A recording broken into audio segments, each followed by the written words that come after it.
It is Parallel Frequencies with just Blane and Coco over there. What's up, Coco? How are you? I'm doing great. I gotta ask you something. What is this post I saw on Facebook or social media about you talking about pissing people off? What is this? Yeah, that's only on TikTok. I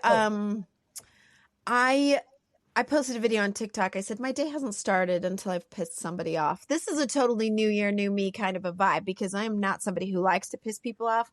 Yeah. But that Florence Given show has really given me some audacity. And I was like, maybe I just haven't started my day until I pissed some people off. Have you pissed anyone off today? I mean, I do every day. I piss people off just by waking up. But I was so surprised. I almost texted you. I almost hit you up, and I was going to be like, did somebody take over your account? What happened here? Is this you? Have you? It's not like me at all. Because I'm used to seeing these other kinds of posts from you, and not that. And I'm like, man, she's on one today. Are you on one? I am. You are. I am. I'm a little bit on one, but I'm kind of also like, what if I was not trying so hard not to piss people off, but maybe in fact actually just give myself permission to piss people off? Maybe I almost try, but not in a way that's mean, but just being me. Like, what would it be like to just be? Like actually saying the things that I'm afraid might ruffle feathers. So in other words, just being truthful. Yeah, pretty much. Yeah. That's how you're going to piss people off, is just by telling the truth. Yeah. Or I might not. I might just have people go, same. But I'm not going to be afraid to piss people off, I guess, is where I'm coming from with that. Like, having audacity means just being okay with whatever they feel, I guess. I love that word. And that's your word. That's your hype word for 2026. Your keyword for 2026. Yeah. Is audacity. I like that. I'm stealing that too. I think it's going to be mine. You know. I think everybody should steal it. I want everybody to have it. I'm like, you and you get it, and you get it, and you get it. Well, I got something out there that's pissed me off, and I'm going to have the audacity to get irritated about it. I started looking into this. It's award season. I love award season. I don't know why, because it does always piss me off, because you know, I don't think this person should have won or this or that. But this time, there's something, though, that has really irked me. And it's bothered me. And I saw an award show. And I keep hearing this hype about Good Boy, this movie, about a dog. And let me just tell you that the damn dog won an award over Alison Brie, Ethan Hawke. And I'm like, how does a dog beat out these human actors in their game? Wow. Have you heard of this movie? No, I have not seen this movie. AMC, you know what? This is going to be crazy. This is going to be a first for us, because I'm so amped up and irritated about this that I think right now, me and you are going to stop this down and we're going to go watch Good Boy right now. It's an hour and 13 minutes long. We got an hour and 13 minutes. And then we're going to just come back on the other side and we're going to find out if this dog deserved to beat out. And I saw that it was at the Astra Film Awards. It's won some South by Southwest awards. Indy the dog is the name of this actor. And I'm saying that loosely because I don't get it. But we're going to go watch the movie now. Not here on, we can't stream it for you. We can't show it. So it's going to just be a jump cut in time here. But Coco, what do you say we go watch Good Boy and then come back on the other side and see if this dog deserves an award? I have to see this. If this is record history making, award winning acting from a dog, I'm gonna have to see. How this turns out. To beat out Ethan Hawke, you're not talking about some schmuck here, you know? Like Ethan Hawke's a top tier, top echelon actor. So I got this dog. It better blow. All right, we'll come back on the other side. All right. Oh my God, Coco, I don't think I'm as pissed off as I was after watching it. Yeah. After we just saw the How dog can Indy, you be pissed off at that cute little face? I can't be upset at Indy. Indy did his job. Mm-hmm. That's a Mm-hmm. performance. Like, did you notice that they didn't even really show a person's face till near the end of the movie? Like, it was Oh, blurry. yeah. It's just the dog. Yeah. All filmed from the dog's perspective. Some of it literally like as if this POV. was the dog's eyes looking, but always filmed down low too in that Yeah, range. So you very rarely see people's faces because of course the dog wouldn't be seeing their faces very often unless they look up. But yeah. yeah, shadow faces, everything was in shadow. Really cool. Really cool choices from the director. I'm really impressed here. I mean, I was all upset, and that's Ben Lindbergh is the director. That's his dog in real life. He's the writer, Had director, to and be. that's his damn dog. That's how you get that kind of acting out of a dog. And from the little bit of acting training that I've had, I'm going to be humble here for a second and say it's not much, but I did at one point think I was going to be an actress. So at some of the training that I've had, it's like stop acting was a lot of the training that we got. Stop acting. You don't need to act because really it should come naturally. It should be a natural extension of who you are coming through as a character. And I mean, and that's exactly what we're seeing here with this dog. This dog is just being a natural dog. This is just the dog being the dog and no training whatsoever as far as this dog being an acting trained dog, because there's a different kind of training that dogs usually go through to do a movie. But this is just the director's pet dog. They're like, we can get this dog to do whatever we need him to do because we have a relationship already. Right? Yeah. And that's what he did. I think the movie took 400 days over 3 years or something to film. And it's because it's a dog. Like, you've got to work on the dog's time, you know? And the dog did, Indy, we're just going to call him by his name because Indy is the dog. And the facial expressions, the stuff, it's all there. Like, you can feel what the dog is supposed to feel. And there's a sense of dread. And there's a sense of, like, all of that. It's all there. And you can see it in the dog's face. The close-ups of his eyes, of his eyeballs, is what got me. I like those shots. Yeah. And a lot of the stuff, you got jump scares happening inside of his eyeball. It's wild. Yeah. Yeah. Kind of makes you think me. of those dreams that dogs, when they're dreaming.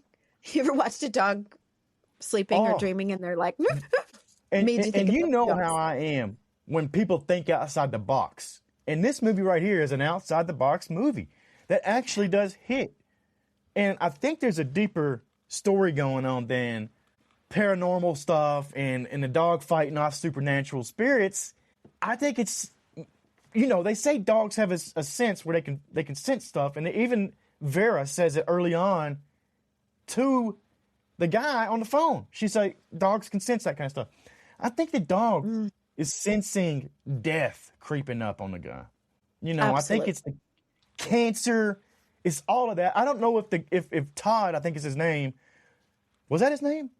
Yes. Who cares? Todd. Andy's the star of the show. Yeah. But I don't think it's ever said that he sees any of this stuff going on. But it's there, and I think it really is. That's what this whole thing boils down to is there's this dog trying to stay by its owner's side till the end.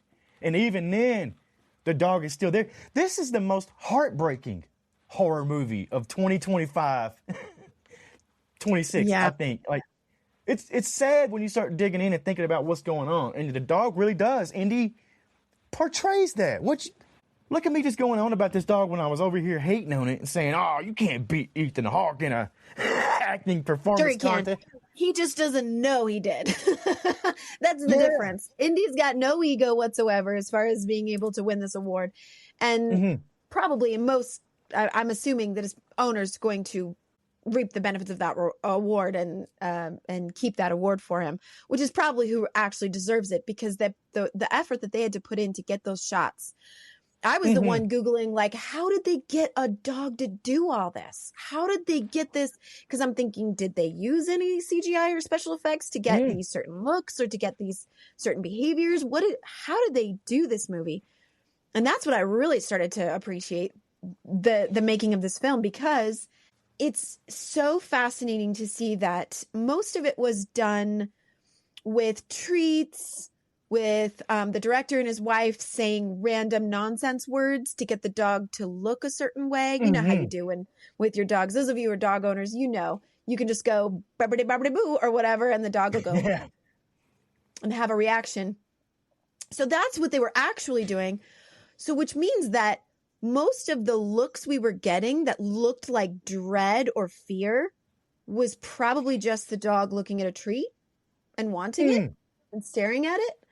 That means that it's not the dog's emotional expression that we're reading. It's our own reflected in the dog. That's it right there. And that's where this movie's really, really deep when you start looking at it and thinking about it. And I know there's going to be people out there who think, oh, it's weird, or oh, I didn't get it. It's okay. It's okay if you didn't. It's not for you. You can appreciate it. Yeah, this movie is not one that's trying to necessarily entertain you. You know, some movies are trying to interrogate you, and I think this is one of them. It's trying to bring it out of you and find out what's going on. You know, who benefits from disobedience, or what part of you disappears to keep the peace. And that's all being portrayed in Indy, and that's not necessarily just him, but the whole story as a whole. This is not like a movie that's like yelling at you. It's all very quiet, very subtle. It's not really in your face, you know? And I think that's what's cool about it too. It's one of those movies that hits different depending on where you are in your life at this point. Yeah, for sure. Yeah. In fact, I've heard people, and I can't remember where I heard this, but someone said that people like witches, mystical people like myself, they found it interesting that most of us don't have any issue talking about death. That's a lot of us are very comfortable with the idea of death or can talk about it really candidly. And I noticed that that's true of myself. I mean, I have no issues talking about death. We're all dying. To me, it's just talking about breakfast. I mean, we all had breakfast. We're all dying. But I notice when people get uncomfortable, you notice that feeling of like, you know, I start talking about death in any capacity, whether it's a person or whether it's the person I'm talking to, their death in particular, or my death, even for people who care about me or love me. I'll start talking about my own death quite often. And I notice how uncomfortable certain people get. They're like, I don't want to talk about that.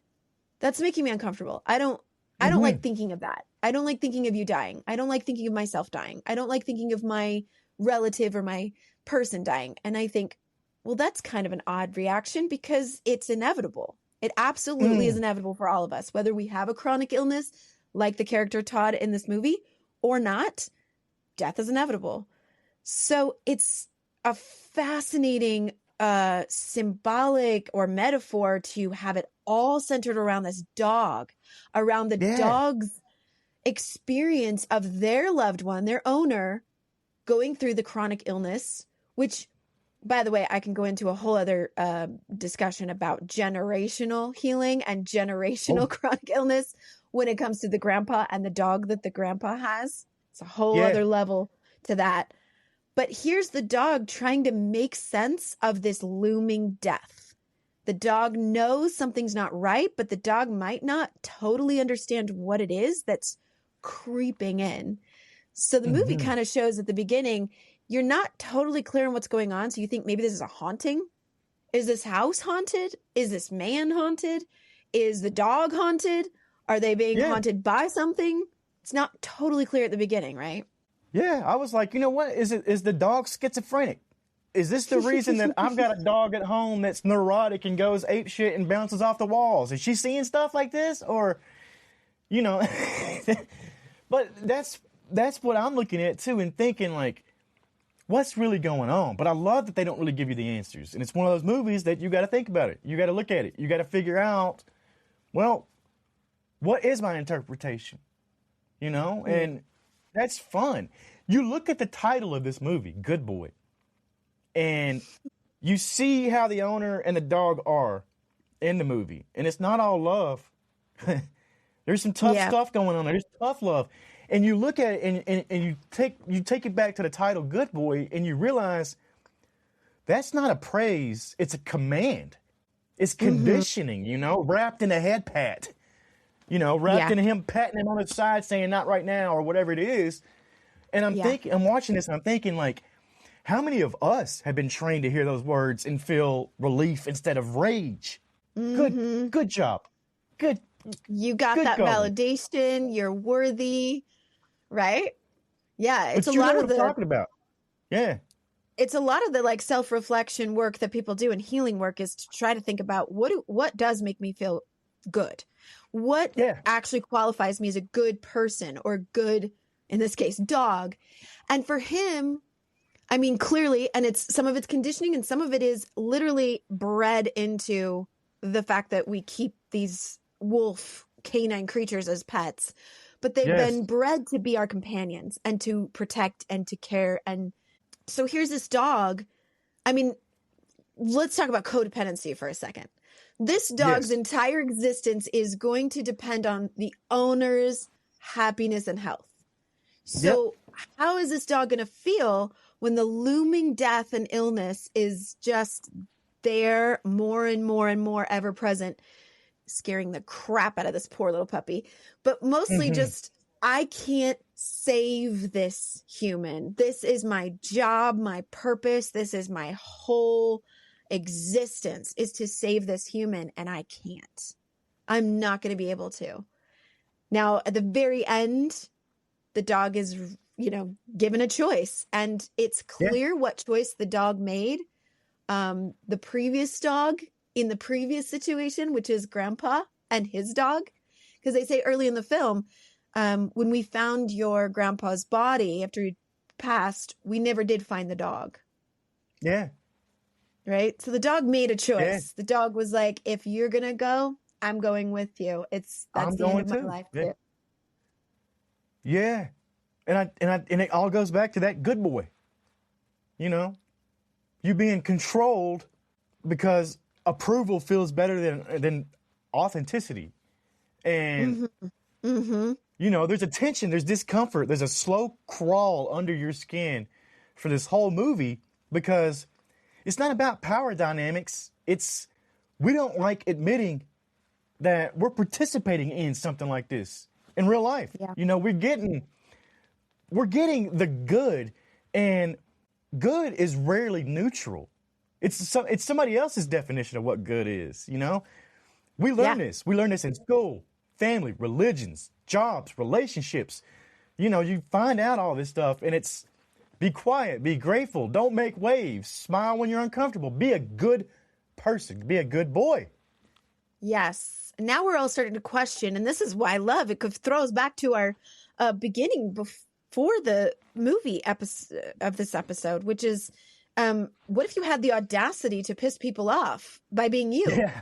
Now, does that make you any less good? Does it make you any less of a good person? Especially if your authenticity is to be a compassionate person, to be a person who stands up for people, stands up for injustice, stands up for things you don't believe is right. And then you're going to ruffle feathers. Maybe just by standing up for yourself, you're going to ruffle some feathers. And You're not what going does to make that everybody mean? happy. Yeah, nobody's going to make everybody happy. We talk about that here on the show a lot. Like, not everything is everybody's flavor.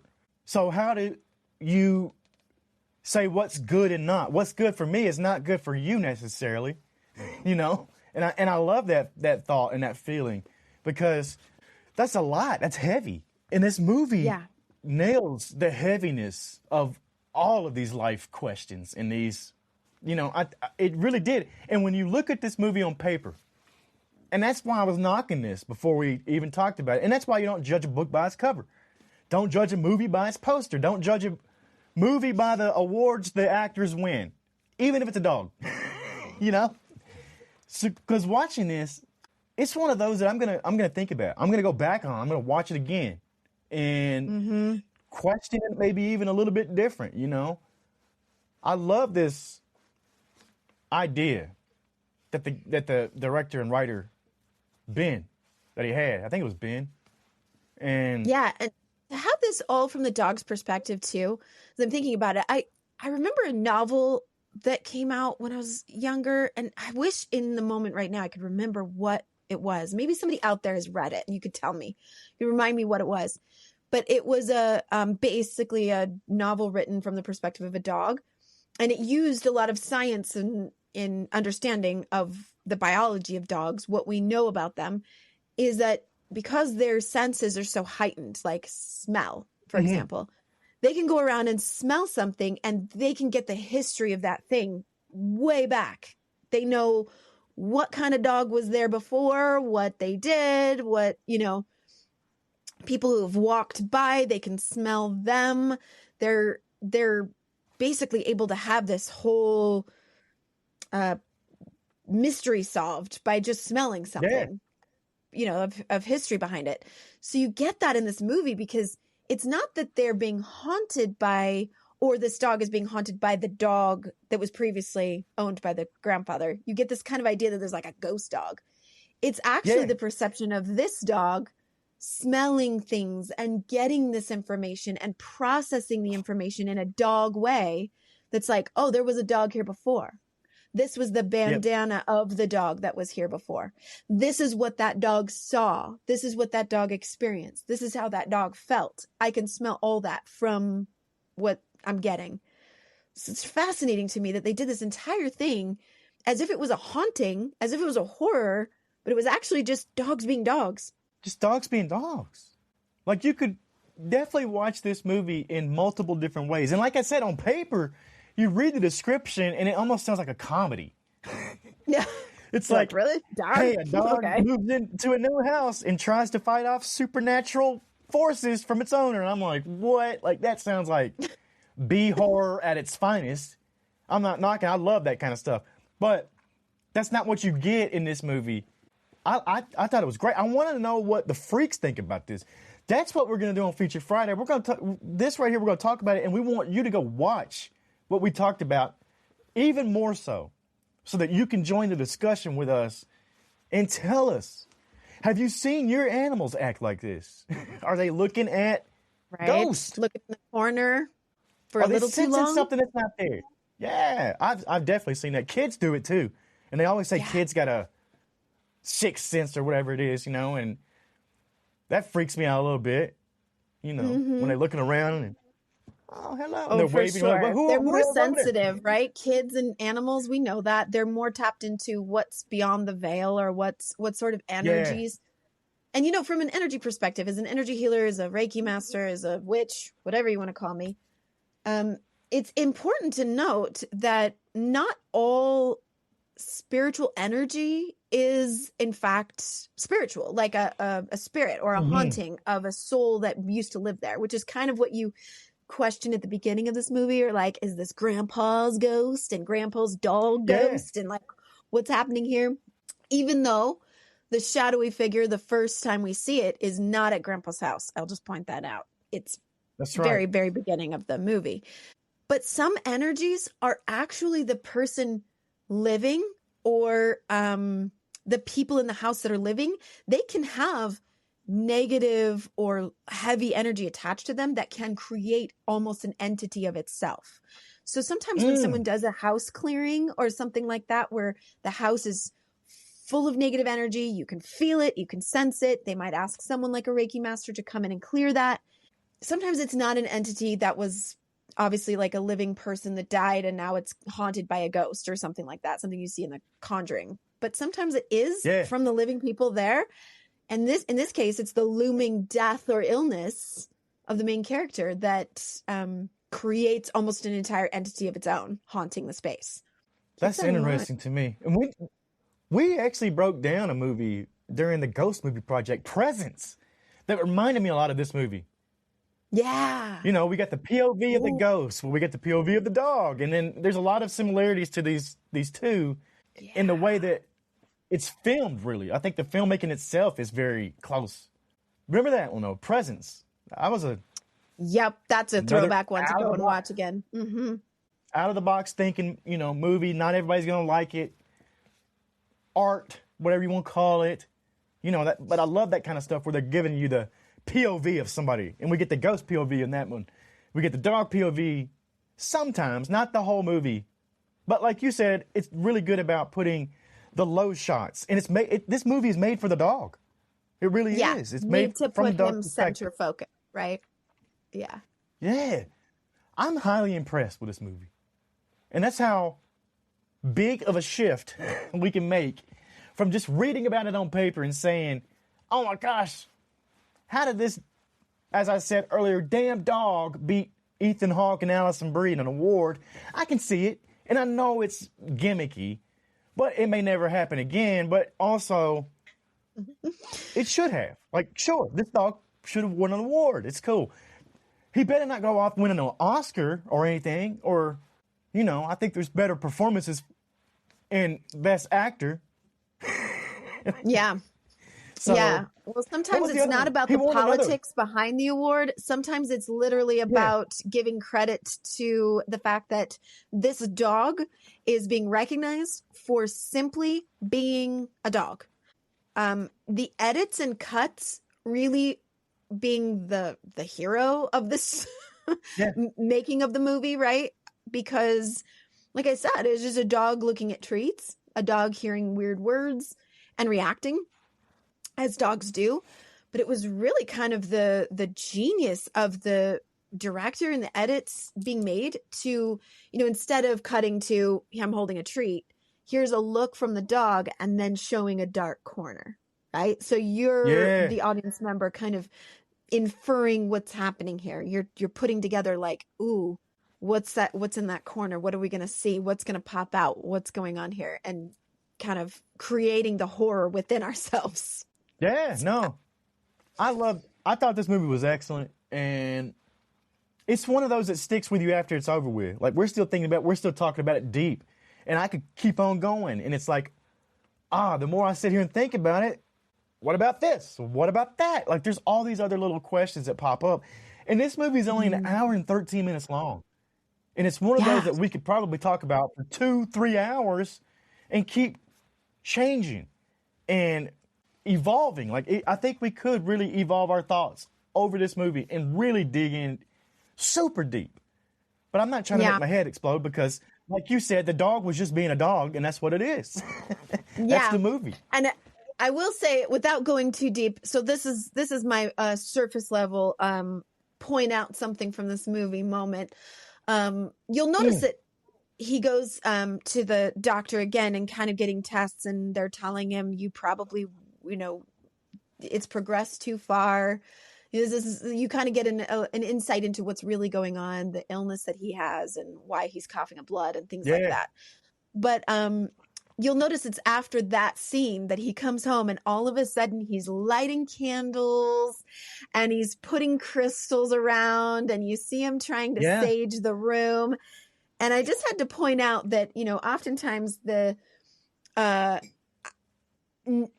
desperation of illness, and we've gotten to the point where Western medicine can't do anything for us, and then we go to the mystical and then we reach for something that's kind of like, maybe this will help, or maybe this, you know, and you can kind of sense as he's crying on the edge of the bed that this was an act of desperation, not really that he believes that any of this stuff will heal him. So as an energy healer, as somebody that works in that realm, I will say, don't wait until you're desperate to go. Try some holistic healing and look into other avenues of healing that Western medicine can't give you. It's okay to try those things throughout your health journey. But the crystals that he has hanging in the room, all of a sudden it's full of crystals. I was like, I just have to point out that those are all glass crystals, not actual minerals and crystals. So just give a little shout out to my friend Jamie at Rising Moon Minerals, who does sell crystals at her shop. There are some really great health benefits to having those crystals around. Not so much if they're glass. They're pretty and they'll, you know, sparkle some light around. So you're saying some con man sold Todd these crystals in this movie? I feel a little bad. I'm like, they're pretty. And if they make you feel better, there's nothing wrong with that. But just for those that kind of make us crystal healers and energy healers seem like we're really crazy. We're really woo-woo crazy for doing that kind of stuff. I'm like, well, there is some science behind why minerals of different frequencies can help support your healing journey and why I recommend it. But if they are just to make pretty rainbows shine around your room, that may not do much, is all I'm going to say about that. I will say, I've been in the Rising Moon Minerals shop that you speak of, and it does. You can feel something in there. It's a feeling. It's different. It's wild. It's not anything crazy, but you can feel something. It won't heal you. Obviously, it's not going to cure your cancer or something like that, which nobody's claiming that it does. But there is some science to back why the energetic frequency of certain crystals resonate with our bodies and help us support our enlightenment. But I just had to point that out because also saging, white sage is kind of, made fun of or overused a lot of times when we talk about clearing spaces. And if this was kind of an energetic entity he was trying to get rid of, I'm just going to point out white sage may not be the right thing for that circumstance. So what kind of sage, what am I supposed to be burning? Yeah, what am I supposed to be burning to get rid of? Ceremonial white sage in native indigenous practices are often used for calling in the ancestors or prepping the space for a ceremony. That's kind of up to the indigenous people that use that to kind of give their experience on that. I particularly like to use smudging or smoke cleansing for things like juniper or pine or different things that kind of come from my ancestral background, just so that I'm not appropriating white sage for a different purpose. And I know white sage is just something that has become this blanket thing that people use where they're just like, oh, there's ghosts. I need to white sage everything. Ah. And I'm like, maybe don't. It's become kind of a, synonymous with crystals and things like that. So I'm kind of just giving a shout out to point that out from the movie and say, maybe no to that and leave it at that. I love that. And you're the expert here. So, I like that. And I'm thinking like, what I took from that is don't wait till the end before you start trying this holistic stuff. Maybe mix it in with the Western medicine while it's happening, and you might have a better result. If anything, you might have a better mentality. Like it really will make you, feel better about stuff. I've seen gonna, like you that said, kind of cancer. healing work. I've seen I have been on the deathbed of people, drumming with them. And it's not that I'm going to pull them out of death or keep them from death. Mm-hmm. But what I found it does is it really helps people to come into a space of peace and acceptance in the process of their death, which, as I said earlier, we shouldn't be afraid of death. And I think death is just a part of life and it's kind of another portal to go through. But it depends on, your spiritual beliefs and where you feel at peace with that. So just something to consider for people. It's been said. Nobody makes it out of here alive. Right. That's right. I love this movie. I think there's going to be a whole lot more movies pop up like this now. And maybe it's one of those that pave the way for people to think outside the box. And let's make some movies about animals and how they're feeling and what a dog like Indy is going through while his master dies. I think there are going to be more bigger ideas like this. Maybe they won't all hit. They might fall flat, but I'm open to it. I can't wait to see what else comes out in this, maybe a new genre of movie. I don't know. Maybe this is a new type of movie coming out. But I love this movie. You got any more final thoughts before we wrap on this? I think that pretty much says it all. Great movie. Shows that you can make a movie without much, but maybe time and patience. Yeah. And if you want to see this movie, it's on AMC Plus.